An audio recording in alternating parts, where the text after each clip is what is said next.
Claire and James had been married for 10 years. Their relationship a model of stability, or so it seemed to James. Claire, however, had grown restless. The spark that once defined their early years felt like a distant memory. She longed for something more, though she wasn't sure what that more was. One evening, as they sat across from each other at the dinner table, Claire took a deep breath. "James," she began, avoiding his eyes, "I've been thinking a lot about us and our marriage." James looked up from his plate, a mix of concern and curiosity on his face. "What's on your mind?" Claire hesitated, then said it. "I think we should consider an open relationship." The words hit James like a thunderclap. He blinked, unsure if he had heard her correctly. "An open relationship," he repeated. "Yes," Claire continued, her voice steady but her hands trembling slightly. "I think it could bring new energy to our lives. It's not that I don't love you, I do, but I feel stifled. I need to explore other connections, and I want you to have that freedom too." James felt his stomach churn. This wasn't a conversation he'd ever imagined having. "Are you seeing someone else?" Claire hesitated a moment too long.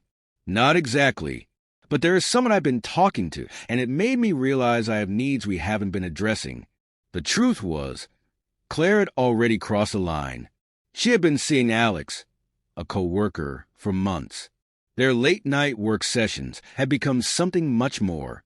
The idea of an open relationship wasn't born from a desire for fairness, but as a way to legitimize her actions without having to end her affair or admit to it. James, still reeling, tried to process her words. "So, let me get this straight. You've already formed a connection with someone else, and now you want me to agree to an open relationship to justify it." "It's not like that," Claire said quickly, though the guilt was evident in her eyes. "This isn't about Alex. It's about us." James leaned back in his chair, his appetite gone. "Claire, honesty is the foundation of any relationship, open or not. If you can't be upfront about what's already happening, how am I supposed to trust you moving forward?"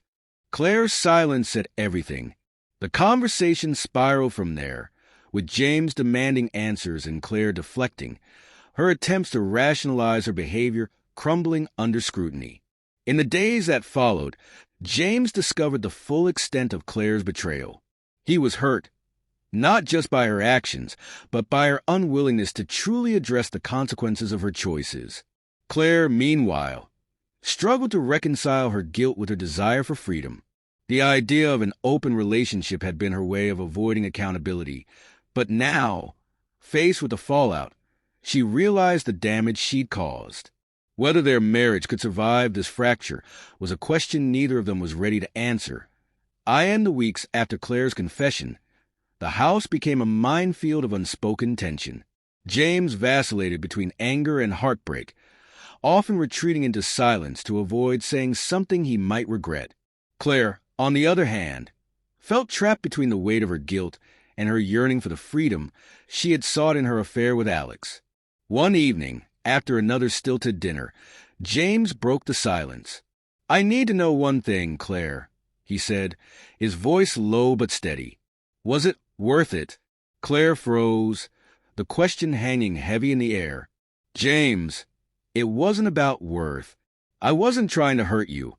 I was just lost." James scoffed. "Lost? You didn't seem lost when you planned this whole open relationship pitch. That wasn't about being lost, Claire. That was about covering your tracks." "I was trying to find a solution," she snapped, the frustration breaking through. "I thought maybe, just maybe, it could help us. But you won't even try to understand." "Understand?" James's voice rose. "You cheated on me and then tried to repackage it as some progressive, enlightened solution. What exactly am I supposed to understand? That you lied to me? That you prioritized your desires over our marriage?" Claire's face crumpled, tears streaming down her cheeks. "I didn't know how else to tell you I wasn't happy," she admitted, her voice breaking. "You could have talked to me," James said bitterly. "Instead, you decided for both of us. You wanted the thrill without the consequences. The conversation ended in exhaustion, both of them retreating to separate corners of the house. The emotional distance between them seemed insurmountable. A crossroads. A week later, James suggested they see a marriage counselor. Claire agreed, desperate to salvage what was left of their relationship. In the counselor's office, the truth came out in raw, painful fragments. Claire admitted that her feelings for Alex had blurred the lines of their marriage, but she also acknowledged that her dissatisfaction stemmed from deeper issues. Her own identity, her unmet needs, and the way their lives had grown routine. James, while furious, began to see the cracks in their foundation that he had overlooked. The counselor encouraged him to communicate honestly, but rebuilding trust was a monumental task. Claire ended her affair with Alex, though not without difficulty. She struggled to let go of the passion she felt with him, a stark contrast to the weighty silence of her home life. James, meanwhile, grappled with whether he could forgive her, or even wanted a fragile new normal. Months later, they settled into an uneasy truce. They attended counseling regularly, but the wounds were far from healed. James still checked Claire's phone occasionally, a behavior he despised but couldn't resist. Claire worked to rebuild his trust, though she often wondered if she was doing it for him or to assuage her guilt. One evening, as they sat together on the couch, Claire spoke up. "James, I know I've hurt you in ways I can't undo, but I need to ask you something, and I want you to answer honestly." He turned to her, wary. "What is it? Do you think we can ever be happy again?" James considered her question for a long moment.